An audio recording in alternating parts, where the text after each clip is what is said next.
Seja bem-vindo ao Confessionais, o meu nome é Guilherme e hoje a gente estreia o quadro Biblicamente.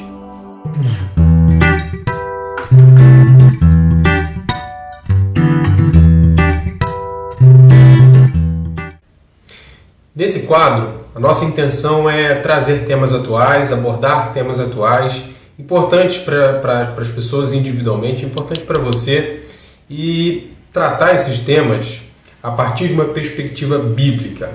Abordarmos a partir da Escritura para que a gente aprenda como é que a gente pode dialogar, pensar, trabalhar esses temas, sendo fiéis à palavra de Deus e assim não deixando que a nossa mente seja talvez aí enredada ou levada por uma determinada corrente de pensamento que vá fazer com que a gente fique meio que em dívida com a palavra de Deus. E o primeiro assunto que a gente deseja abordar aqui é justamente a questão da identidade humana.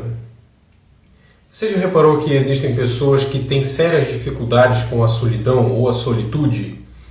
Diferenciando que solidão é aquele sentimento de ficar sozinho, abandonado. A solitude é aquele momento saudável, aquela solidão saudável, é escolher por conta própria, retirar-se, ficar a sós consigo mesmo por um tempo. Você já reparou que existe um grande número de pessoas, talvez você conheça pessoas, talvez você mesmo sofra com isso, com essa dificuldade de ficar sozinho? E ficar sozinho sem que a sua mente seja anestesiada com séries, com jogos, com alguma forma de entretenimento, que faz com que você não precise ouvir os seus próprios pensamentos, faz com que você não precise se lembrar de que dentro de você tem uma pergunta ou duas, para ser mais preciso, ou melhor, de forma resumindo todo o questionamento, toda a dúvida em duas perguntas. Quem sou eu e qual o sentido da minha existência, qual o sentido da minha vida? Essas duas perguntas, que são breves e diretas, parecem inofensivas, parecem pelo seu tamanho, pelo tamanho da sentença que elas formam, elas parecem não ser tão nocivas, mas quando algumas pessoas não encontram resposta para essas duas breves perguntas, isso pode colocar em dúvida todo o restante. Algumas pessoas tentando fugir dessa dúvida e dessa questão, ou dessas duas dúvidas, dessas duas questões, elas vão correr atrás do entretenimento, outras vão optar por coisas mais sérias, como por exemplo o uso de drogas. A gente percebe que as coisas podem chegar a um certo extremo, que a pessoa não suporte o inferno que às vezes é ficar sozinho, com essas duas perguntas voltando à sua mente, que algumas delas chegam à máxima de até mesmo tirar a própria vida. Tão grande a confusão na qual essa pessoa se encontra, tão grande é o estrago que essa confusão causa na sua mente, causa no seu interior, que ela não suporta a ideia de ficar viva. As pessoas que vivem com essa dúvida, vivem com essa questão retornando em suas mentes, elas buscam escapar disso. Elas buscam alguma coisa que possa dar sentido à sua vida, que possa preencher a sua vida, para que elas possam escapar do seu próprio eu que faz essa pergunta. Muitas vezes elas fogem da questão, fogem dos momentos de estar sozinho, fogem de si mesmos para não ficarem sob a pressão da pergunta. A questão que permanece: quem sou eu e qual é o sentido da minha vida? E esse é um problema que não é novo, é um problema já muito antigo, mas que hoje ganha ênfase. Inclusive hoje, algumas soluções têm sido oferecidas para as pessoas, para elas fugirem desse problema. A busca pela autoestima é um deles, nesse afã ou nessa ansiedade por encontrar em si valores e inflar esses valores de modo que a pessoa se veja um pouco melhor, tenha mais estima por si mesmo e assim talvez sufoque esse problema. Outras pessoas, como já dito, vão para outros extremos e usam drogas, chegam até mesmo ao suicídio. De toda forma, essas soluções apresentadas, elas não resolvem o problema. Porque o problema é a questão, e a solução para a questão é a resposta para essa questão. A autoestima, o uso de drogas, o fim, o dar término à própria vida, não responde à questão, não dá a essa pessoa a resposta que ela precisa. E as duas perguntas, o cerne da questão sugere que a dúvida está justamente em torno da identidade. A pessoa quer saber quem ela é, ela quer saber qual o propósito da sua vida. Não encontrando esse tipo de resposta, não satisfazendo essa pergunta, essa questão, essa dúvida, elas optam então por uma série de outras saídas que na verdade são meros efeitos placebos para sua alma. Não tem resposta, não tem solução. É só um silenciar da voz da consciência que continua fazendo a pergunta. E esse é um problema comum. Esse é um problema que pode tocar todas as pessoas. É pessoal, e essa pergunta ela não vem de fora, essa dúvida ela não vem de fora para dentro.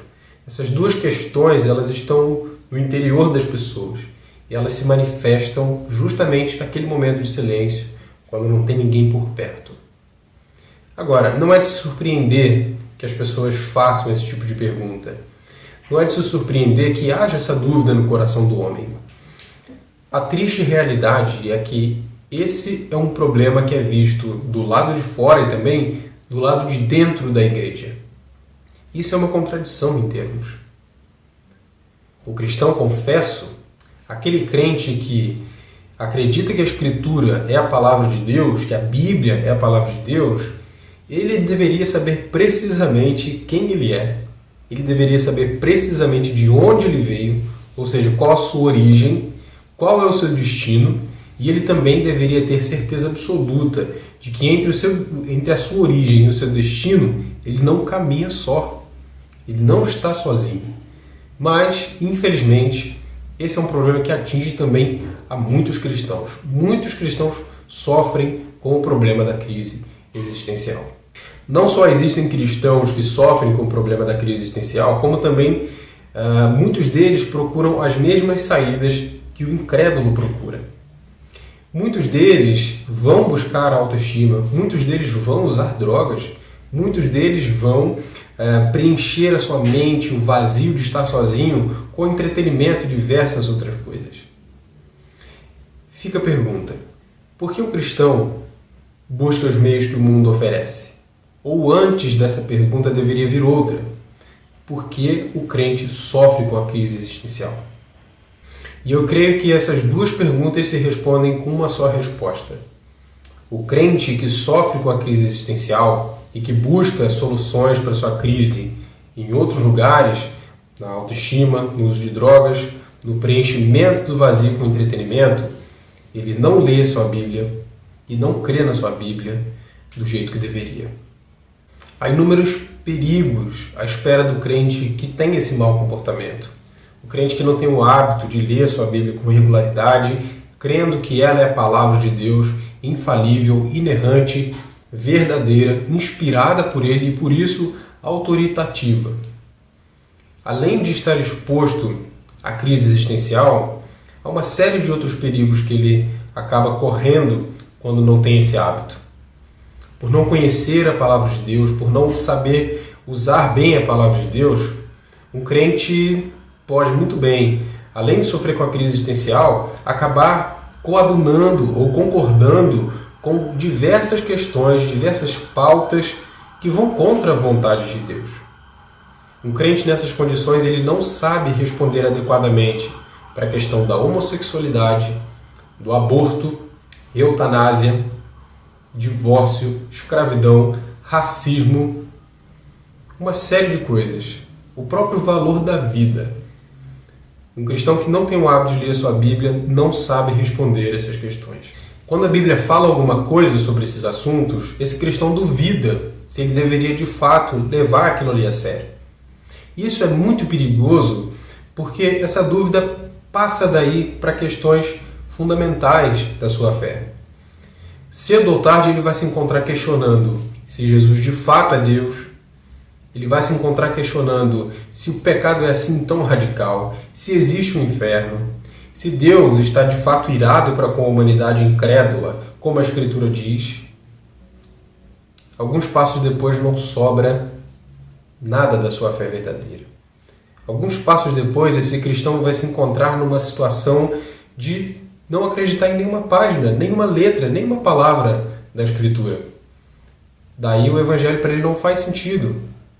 E se ele for um cristão verdadeiro, tiver caminhado até esse ponto, esse é um cenário perfeito para que a crise existencial se instale na mente desse crente ou que ele de fato abandone a fé. Fé é essa que ele jamais teve verdadeiramente. Mas ao contrário dessa postura de dúvida sobre a palavra de Deus, um cristão confesso, ele deveria estar pronto para repetir junto com o salmista: lâmpada para os meus pés e luz para os meus caminhos é a tua palavra. Porque somente quando se confia que a Bíblia é a palavra de Deus, é possível experimentar a bondade, a fidelidade do Senhor e a paz que vem da Escritura e a paz que vem do conhecimento da Bíblia, de saber que eu sei a minha origem, eu sei de onde eu vim, eu sei para onde vou e que não estou só no caminho. Essa é a única solução para que a alma duvidosa do crente encontre paz, encontre liberdade desse fardo terrível que é a dúvida. Mas isso requer uma leitura séria da Bíblia. Ler a Bíblia de forma séria é aproximar-se dela assumindo que ela é de fato a palavra de Deus, que ela foi inspirada por Deus e que ela tem verdades a nos dizer. E que ela, na verdade, é como se fosse uma carta de Deus para nós, endereçada a nós, com mensagens dele para nós. É observar toda a nossa vida à luz da Escritura e conformar toda a nossa vida ao que a Bíblia diz. É andar nos caminhos do Senhor. Por isso, crer na Bíblia, crer na palavra de Deus é fundamental para a vida do crente. É fundamental para que ele tenha esperança, para que ele saiba como viver, para que ele saiba quem ele é. Porque todo questionamento humano, toda questão interna do ser humano, ela só vai encontrar resposta em Deus. Deus é quem o fez. E o crente verdadeiro, o crente que lê sua Bíblia de forma séria, da forma como já foi mencionado aqui nesse vídeo, ele pode responder junto com o apóstolo Paulo, repetir junto com ele, assim como Paulo disse para os atenienses: nele vivemos, nele existimos e nele nos movemos, porque também somos geração do Senhor. E nós não só cremos que ele existe e que foi ele que nos fez e que nos movemos e vivemos e existimos nele, mas como também ele é o sustentador de todas as coisas, ele é quem mantém todas as coisas e também é aquele que dá significado às coisas, inclusive ao ser humano. Tem sido popular hoje em dia a ideia de que o ser humano se constrói, de que ele é quem dá a si mesmo o seu significado. Esse pensamento entende que uma pedra foi feita para ser uma pedra, uma árvore, um cachorro foram feitos para serem uma pedra, uma árvore e um cachorro. Agora o ser humano ele vem à existência, ele vem ao mundo para construir a si mesmo, para definir a si mesmo, para dar significado à sua própria vida, para decidir o que ele é, o que ele não é, o que ele faz e o que ele não faz. E a partir desse pensamento, o homem decide que ele pode se construir, então ele se desfaz de todo o seu significado original e ele refaz um novo para si mesmo, diferente daquele com o qual Deus o fez. Agora ele escolhe um modo de ser, um modo de viver, não que agrade a Deus, não aquele que ele veio pronto já consigo, mas um que seja do agrado de si mesmo. E a partir disso, o homem escolhe a sua sexualidade, ele escolhe agora o seu gênero, ele pode definir absolutamente tudo. Logo então, homens e mulheres decidem inverter a ordem natural da sexualidade, inflamando-se pelo próprio gênero. O homem passa então a decidir subjugar a mulher pela violência, pela força e pela imposição. Surge aí o machismo. A mulher, por sua vez, se rebela contra isso e decide não mais permanecer no papel de submissa e de auxiliadora do homem, papel esse que ela deveria voluntariamente se submeter. Surge então o feminismo ou o femismo, né? As pessoas decidem tudo o que querem, elas se constroem, e esse processo de autodesconstrução e reconstrução deixa o homem confuso, deixa o homem perdido, faz com que o sentido que ele está buscando para a própria vida não seja encontrado, porque não é aquele original. Não foi desse jeito que Deus fez o homem para viver. Deus fez o homem com seu próprio significado já nele e também colocou o homem num ambiente onde havia regras, onde havia normas, onde havia toda uma forma para viver. Deus colocou o homem num lugar pronto e colocou o homem pronto nesse lugar, com o seu significado, com o seu modo de viver, com o sentido da sua vida já estabelecido nele. Mas infelizmente o homem se rebela contra Deus. O homem não quer viver do jeito que Deus decide. E quando o homem toma essa decisão de ser autônomo, de decidir por si mesmo o que ele vai fazer, os resultados são terríveis. A gente não vai mencionar todos, a gente não vai falar de todos, mas eu queria falar pelo menos do movimento LGBT. Só desse. Dentro dessa comunidade, os níveis de alcoolismo, overdoses, depressão, suicídio são muito mais altos do que fora dele. Isso aponta que existe um risco sério, existe um problema sério no fato de um homem tentar dar para si mesmo um significado, dar para si mesmo uma razão, um motivo, um modo de viver que é diferente daquele natural como Deus o fez. E essa rebelião contra Deus, contra o modo como Deus fez as coisas, não poderia dar um resultado melhor do que esse, um resultado mais otimista do que esse. Porque quem sabe a forma como o homem deve viver, quem sabe o significado da existência, do ser do homem, é o próprio Deus que o fez. Qualquer objeto que a gente compra, qualquer coisa que a gente compra, se a gente quiser saber como funciona, se a gente quiser descobrir para que serve, a gente vai na pessoa que o fabricou, na pessoa que fez o design daquele objeto. Nós não somos objetos, nós somos seres complexos, seres mais complexos do que um animal, do que qualquer outra coisa. Se nós desejamos saber qual o sentido da nossa vida, como nós funcionamos, é Deus quem tem essa resposta, porque foi Ele que criou o ser humano. E a origem desse estado de rebelião e que causa depressão e sofrimento e todo esse mal que a gente vive e presencia hoje se instala justamente na queda. No capítulo 3 de Gênesis, do livro de Gênesis, nós temos o relato trágico desse acontecimento tão terrível que precipitou Adão, Eva e toda a raça humana junto com eles nesse mar de sofrimento e dúvida que nós vivemos hoje. Felizmente, Deus não fica inerte. Deus não ficou de braços cruzados ao ver o ser humano, a sua criação, a coroa da sua criação, se precipitando em pecado e morte. Ele resolve o problema do sofrimento e da dúvida, da crise, vindo ele mesmo passando pela crise. Durante o período da Segunda Guerra Mundial, um questionamento por causa do sofrimento veio surgir e deu origem a um grupo, a um movimento chamado ateísmo de protesto. Esse grupo, essas pessoas, eles argumentavam contra a existência de Deus a partir do seguinte argumento: se Deus existe, se Ele é todo-poderoso e bom, por que nós sofremos? E eles declaravam: nós não podemos aceitar, nós não podemos crer num Deus que fica a salvo nos céus, na sua casa celestial, enquanto nós sofremos na terra. Nós primeiro precisamos analisar o seguinte aqui: todo aquele contexto histórico, todo aquele mar de caos e trevas e sofrimento que a guerra mergulhou o mundo, deve ser compreendido por nós. As crueldades e os atos perversos de homens como Hitler e vários outros de seu tempo deixaram a humanidade prostrada, sofrendo e se questionando por que tudo isso, como é que isso tudo pode nos acontecer, e aquele grupo de pessoas trouxe a questão: se isso acontece, como podemos crer num Deus que fica nos céus a salvo e que se diz ser um Deus bom? Já tendo feito a ressalva de que todo aquele sofrimento foi verdadeiro, de que todo aquele sofrimento deve ser visto como sim uma coisa terrível, agora precisamos analisar o argumento. A premissa é falsa, porque Deus não fica inerte. Lá no Éden, e ao longo de toda a Escritura nós vemos Deus sempre voltando, chamando o homem, se relacionando com o homem mesmo em pecado.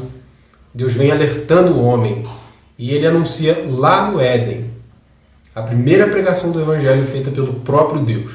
que ele havia de levantar alguém, um descendente da mulher, que resolveria o problema que Adão e Eva causaram.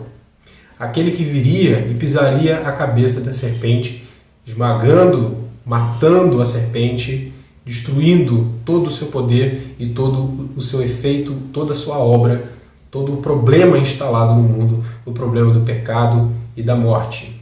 Esse descendente da mulher veio a ser o próprio Senhor Jesus Cristo, que é o Verbo eterno de Deus assumindo forma humana, vivendo entre os homens, sofrendo entre os homens, a fim de reverter esse problema causado por Adão. Portanto, dizer que Deus fica nos céus enquanto nós sofremos é uma premissa falsa, porque o próprio Deus assume forma humana e sofre entre os homens.